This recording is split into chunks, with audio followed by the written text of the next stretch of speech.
an inmate at the county jail. This call is subject to recording and monitoring. To accept charges, press 1. To refuse charges, press 2. If you would like to permanently block your number from receiving calls from this facility, thank you for using Securus. You may start the conversation now. I don't consent to recording of this call. Is there anything that I need to know? Yeah, there is, Mike, and I got to read it to you, but you caught me in the middle of home maintenance, and my computer is strewn out all over the floor, and I got power supplies everywhere, but I can't bring up my computer. But it's important you hear this, so hold on. I'm going to dig about it on my phone. Also, there's a Davis Supreme Court decision that might affect you. Hold on just one second. So there was a Davis Supreme Court decision yesterday. It had to do with charges 924C3B or something. I'm not a legal guy. I'm not even going to try to explain it.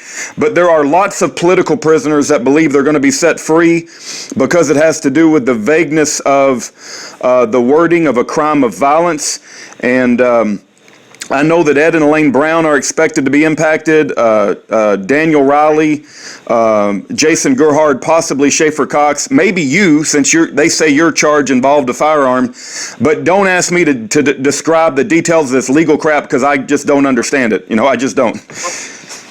Well, they're not claiming the possession of a weapon is a violent charge. That's not. What they're claiming is, what they're dinging me on is they're saying that my the prior felony conviction of aggravated assault was violent. Well, the reality is that under Tennessee code, you have a right to self-defense. I'm in a place where I've got a right to be minding my own business, and a guy starts shooting at my wife and my dog and then me, and I defend myself. I have a right to defend myself, and under Tennessee code, I cannot be charged. 3917-1322, specifically for those people listening, it clearly articulates you can't be charged and you can't be sued for defending yourself, and in fact using deadly force is proved. You're expected to use deadly force to defend yourself against deadly force. So if they in fact look at the fact that, number one, I don't have a felony based on go to Title 18 at 921 little a 33. Then you'll read, and it says, what defines a person with a felony conviction? Number one, I'm not a person by definition, if you read the definitions. Those are corporations, non-living entities. Number two, I don't have a felony conviction because I was not my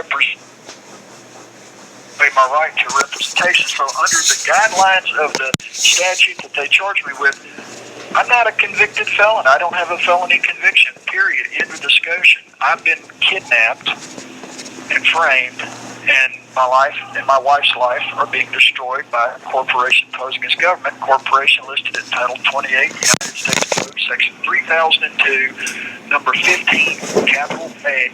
It's defined as a federal corporation. It's one. Anyway, also, if and I know that certain family members listen to this, so I'm going to go ahead and say it.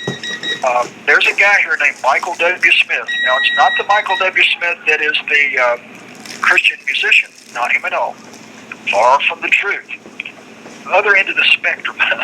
Anyway, he supposedly is somehow related to my stepsister, and he had contacted his family to contact her to see if anybody in my family would put money on his books to try to get commissary to me.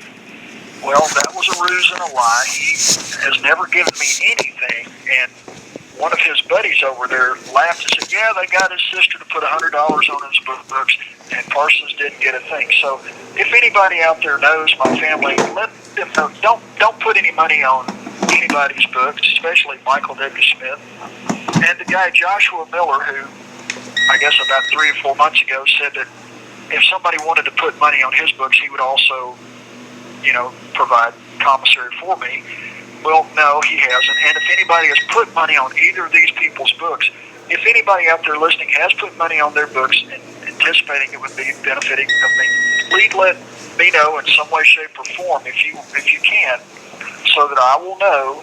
Even if you do nothing more than send an anonymous email to Rudy just saying, yeah, I put X number of dollars on there on this day, because I want people to know just how corrupt these systems are, and that they have people in here that are plants that are working for their system so that they can, manipulate. Like the guy that came and told me that all my dogs were shot and killed by Tipton County, knowing that would bother me immensely. And it's like the guy Trader who plays with his joystick all day. I assume that's a game controller that he's talking about. I don't know. Could be whatever. But the guy talks about something in his email that you sent me about sacrificing goats. Well, I raise sawn and dairy goats that we milk. We don't sacrifice them. We don't kill them. We don't sell them to people that will kill them. We don't sell them at all, period. We raise them for milk. That's what we have them for. And we don't kill any of our animals. We don't kill our rabbits. We don't kill our chickens. We don't kill anything. We support life. We're all about life. As opposed to him that plays games simulating the murder of innocent women and children and men. That's satanic. That's Luciferian.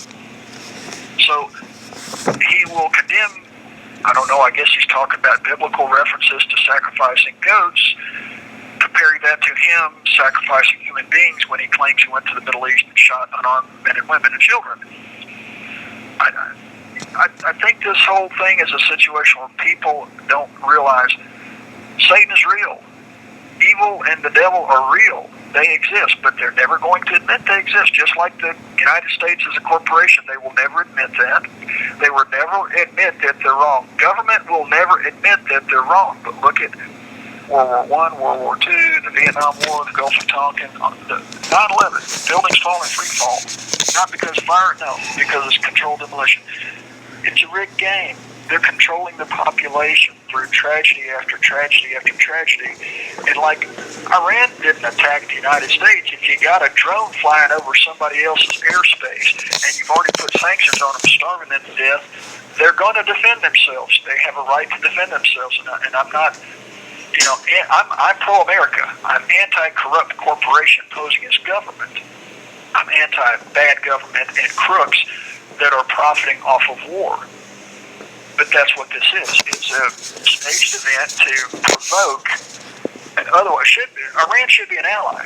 Iran should be an ally from long ways back when they were, because they're not hostile to the United States. They actually have, look at your World Book Almanac, 15% of the population are Christian, openly.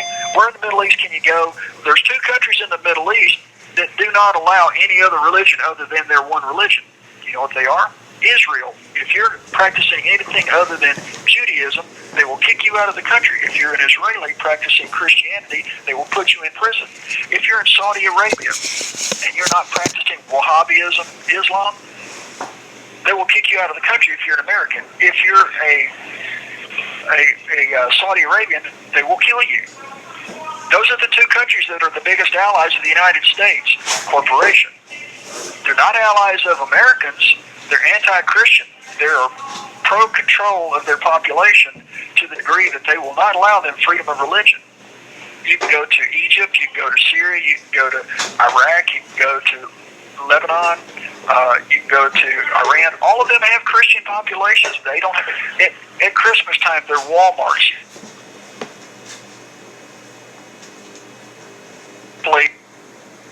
See, happy holidays. They don't reference Christ. Why? They don't want to offend certain individuals. Maybe the traders of the world who consider themselves, Luciferian supporting taxpayers. I don't know.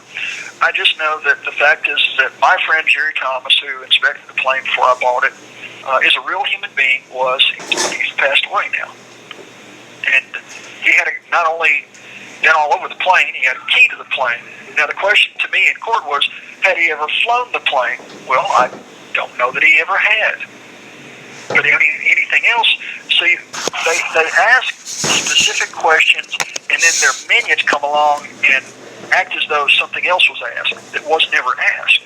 If I'm not asked a question like, how do I think a rifle got there? It's not going to be on the record because I was never given an opportunity to respond. Plus, I testified to tell the truth, not to speculate. And I was never asked a speculative question. I'm on the phone. And of course, see, that's the manipulation that they do. These are not our courts. It's down right now. And the whole system is a fraud, and if anybody will simply read the law, now we're looking for people to do the solution, and that's what I'm trying to do. That's what people like me are trying to do. That's what I was doing as an ambassador, trying to go get the Chilcotin tribal members good jobs, good paying jobs, the jobs that anybody in this country would want to have. You know, make $50,000-$60,000 in 6 months. It's not a bad gig.